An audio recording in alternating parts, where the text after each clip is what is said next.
તમે ગુજરાતી છો, દેશ આઝાદ થયો ને ત્યારે બે ગુજરાતી હતા, પટેલ ને ગાંધી. હાલે બે છે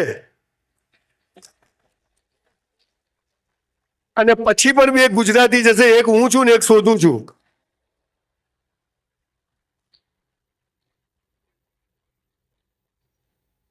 84 લાખ યોનિઓમાં જખ મારીએ ને ત્યારે એક મનુષ્ય જન્મ મળે છે, અને એમાં હાથ પગ બધા સ્પેર પાર્ટ ઓકે હોય ને તો લોટરી છે, લોટરી. અને તો હું શું કરું અહીંયા? હું જે ગરીબ ઘરમાં જન્મ્યો, ભગવાન કોઈ દુશ્મનને એવી ગરીબી બતાવે નહીં. બાપુજીની ઓટલા ઉપર દરજીની દુકાન, 10 રૂપિયા ઓટલાનું ભાડું, કાઝી સાહેબ ઉઘરાણી આવે, આપી શકાય નહીં. મારી બા ઘરે ગાજ બટન કરે, મારો મોટો ભાઈ બાપુજીને મદદ કરે. હું રોજ મારી બા મને રેશન કાર્ડની પેલી ગાંઠોવાળી ખાંડ અને પામોલીન તેલ લેવા લઈ જાય ત્યારે બહુ શરમ આવે. મિત્રો બધા પૈસાદાર. મેં તો બા આપણે ગરીબ કેમ છીએ? મને કે ગયા જન્મમાં હારા કર્મ નથી કર્યા એટલે. તો બધું હવે તો મને કે હવે હારા કર. અને સાલું ચાલુ કર્યું, એવી મજા આવી ગઈ. સાયકલ નથી, મર્સિડીઝ આવી ગઈ, ખબર જ નથી ક્યારે આવી ગઈ. હમ તો ચલતે ગયે કારવા બનતા ગયા.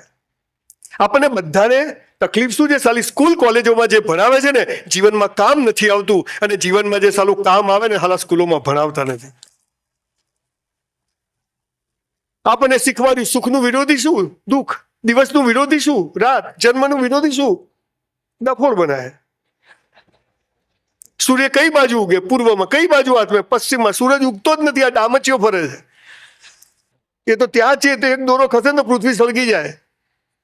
આ પૃથ્વી જેવી બીજી 50,000 પૃથ્વીઓ છે આ જગતમાં. ઈશ્વર એટલે શું ખબર નથી, પાપ પુણ્ય ખબર નથી, અને નીકળી પડ્યા છે. સ્કૂલમાં હમણાં સફીનભાઈ જે વાત કરતા હતા, મા બાપ સ્કૂલમાં આવે, મારા છોકરાને 90% આવવા જોઈએ. હવે એ બેના ભેગા કરે તો 80 ના થાય.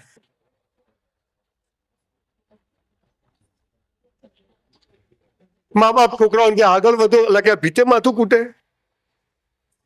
બે ઊંચો રાખો, મંગળ પર ઘર બનાવવું છે. બોલ, અહીં અમદાવાદમાં ભાડે નથી મળતું ભાઈ. પોઝિટિવ વિચાર કરો, નેગેટિવ હવે ધક્કો મારું, જા જા જા. મારે 2 દીકરીઓ છે, 2 મારા ભાઈની, 4 દીકરીઓનો બાપ છું, જોઈન્ટ ફેમિલીમાં રહું છું. છોકરા છોકરીને મા બાપ કે ગંદા વિચારો નહીં કરવાના, સેક્સના વિચારો નહીં કરવાના. અલ્લાહ આ ઉંમરમાં એ જ આવે, અને ના આવે તો લોચાવાળો કેસ કહેવાય. થોડું સમજો.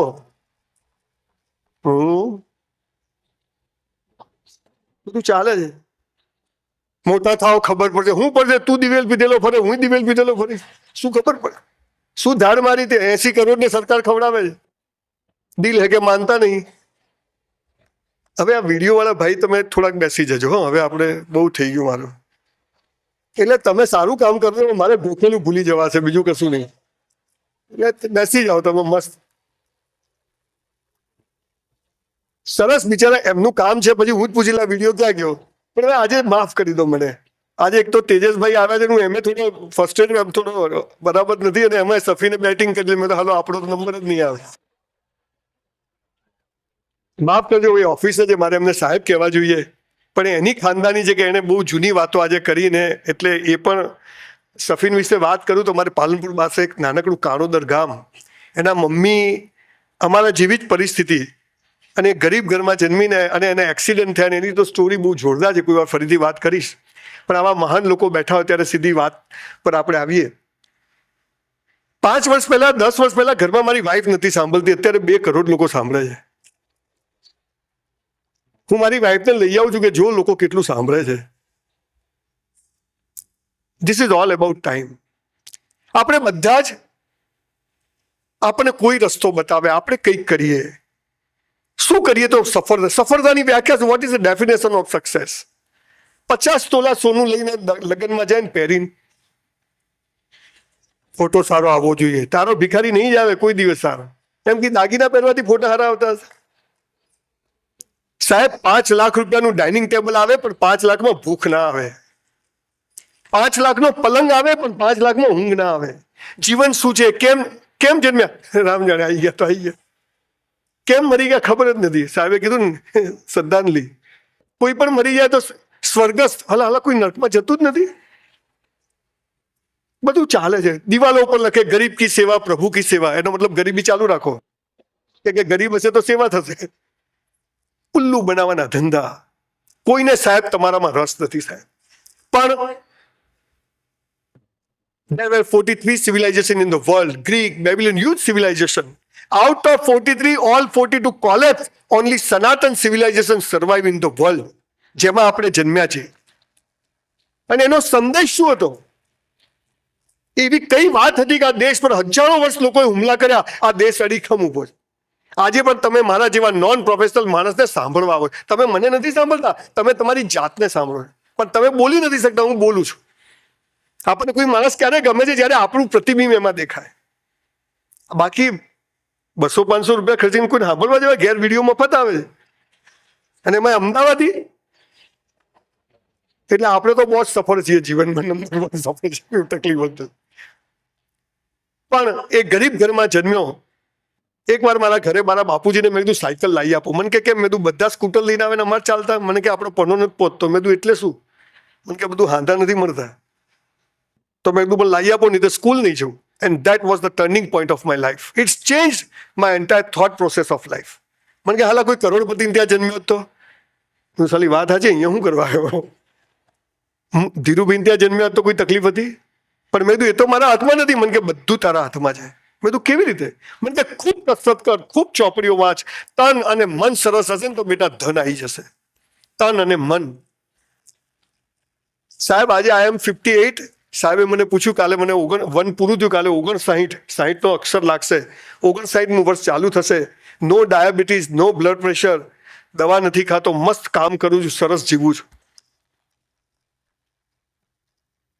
હું હમણાં બહાર અહીંયા આવતો હતો ને, અહીંયા બહાર 2 ગલ્લા છે, ત્યાં 2 છોકરાઓ ઉભેલા, આટલે પેન્ટ પહેરેલું, આટલે. મેં તો શું છે? મને કે લો વેસ્ટ. મેં તો સાલા તારે વેસ્ટ જ ક્યાં છે? ખેંચો તો ઉતરી જાય. 2 બટન ખુલ્લા, પાછળીઓ દેખાયો, પહેલી, બીજી, ત્રીજી. દેશ માટે કંઈક કરવું છે. તારા માટે કર, દેશ જો ચૂલામ જતો, તારું કરતું ચાલ. કીક નથી લાગતી. અહીંયા કીક બતાવું કોને કહેવાય તને. આ દેશમાં એક રિવાજ હતો, 25 વર્ષ સુધી બ્રહ્મચર્યનું પાલન કરવું. બ્રહ્મચર્ય એટલે શું? એક તકલીફ, બ્રહ્મમાં, ભગવાનમાં લીન રહેવું. એને આપણે સેક્સ સાથે જોડી દીધું. બધી પીપોળીઓ બીજી જ વાગે છે. 25 વર્ષ સુધી બ્રહ્મચર્યનું પાલન કરવું, 50 વર્ષ સુધી સંસારી રહેવું, મસ્ત બાળકો પેદા કરવા, એમને મોટા કરવા, સંસ્કાર આપવા, એમનું નસીબ હશે ત્યાં લઈ જશે. We are trustee of our children, we are not owner of our children. 50 થી 75 વર્ષ સુધી સમાજ માટે કામ કરવું. જે સમાજે આપણને નામ, ઇજ્જત, જે કંઈ નાનું મોટું કામ, એના માટે જીવવું. સાહેબ પૈસા માટે તો બધા દોડે, સેક્સ તો જાનવરો કરે, તો આપણા ફરક શું? અને 75 થાય એટલે પોતાની નિજાનંદ માટે જે કંઈ પ્રવૃત્તિ ગમે એ કરવી.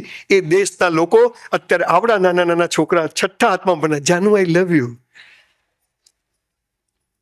ક્યાં છે? ઠોકાઈ જશે, ઘેર જતો છાનવાનું. આ બધું ચાલુ થઈ ગયું. કઈ હુજતું જ નથી. અહીંયા હુજાડું તને બરાબર. આવા સમયે જ્યારે તમારા જેવા સરસ મજાના લોકો સામે બેઠા હોય ત્યારે એક આનંદ અને ખુશીની વાત છે. જ્યારે મને ભાઈએ કહ્યું કે સર અમારે આવો એક પ્રોગ્રામ કરવો છે. મેં કીધું હું આવીશ. મને કે ટિકિટ શું? મેં કીધું આ ટિકિટ ના લે કોઈ, હું તો મફતિયો છું. સાહેબ 2000 પ્રોગ્રામ કર્યા, કોઈની પાસેથી 1 રૂપિયો લીધો નથી.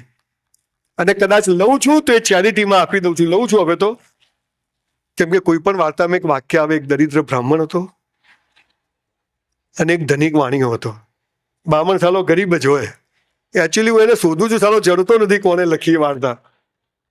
પણ તમને થોડાક હસાવું છું. ખુશા કે જ્યારે માણસ ખુશ હોય ને ત્યારે અંદરથી બોલે. જે મારે આજે દીકરાની વહુ આયુષી બોલતી હતી, મારી આંખમાં પાણી આવી ગયું કે આ દીકરી મારા માટે આટલું બધું રિસ્પેક્ટ, અમે સરસ, બહુ નસીબદાર છું કે આવી પુત્રવધુ મળી છે. મેં કીધું બેટા હા મેં બોલું. મને ખબર નથી. પછી મને સાહેબે કીધું કે સંજયભાઈ જુઓ કે એકદમ દિલથી બોલે છે. મને પણ લાગ્યું. થેન્ક યુ બેટા. મૂળ વાત શું છે કે એક મનુષ્ય જિંદગી મળી જાય, પાયાની વાતો જ આપણને ખબર નથી, અને એટલે આપણે બધા ફાંફે ચડે. કંઈક કરવું છે. પેલાએ શેર બજાર કર્યું, આપણે શેર બજાર. પેલાએ પાર્લર કર્યું, આપણે પાર્લર. પેલાએ આમ કર્યું, આપણે કર્યું. આપણને ખબર જ નથી કે શું કરવું. મનને શાંતિ નથી. રોજ સાલી સવાર પડે ને એમ થાય પૈસા જોઈએ, સાંજે પથારીમાં પડીએ એમ સાલી શાંતિ જોઈએ, અને શાંતિ પૈસાથી આવતી નથી. તો જીવન શું છે? જીવન કેમ જીવવું? સાહેબ 5000 પુસ્તકો વાંચીને આપની સમક્ષ ઉભો છું. 5000 બહુ જીવનમાં જોયું. અને વચ્ચે તો બહુ ગરીબી જોઈ, પછી થોડા ભગવાને 2 પૈસા આપ્યા, સારી ગાડી લાવ્યો, બધું થયું. પછી મને એમ થયું બધું છોડો, સંસાર બેકાર છે, પૈસા ને સેક્સમાં તાકાત હોત તો બુદ્ધ મહાવીરે છોડ્યા જ ન હોત, આપણે છોડ દો.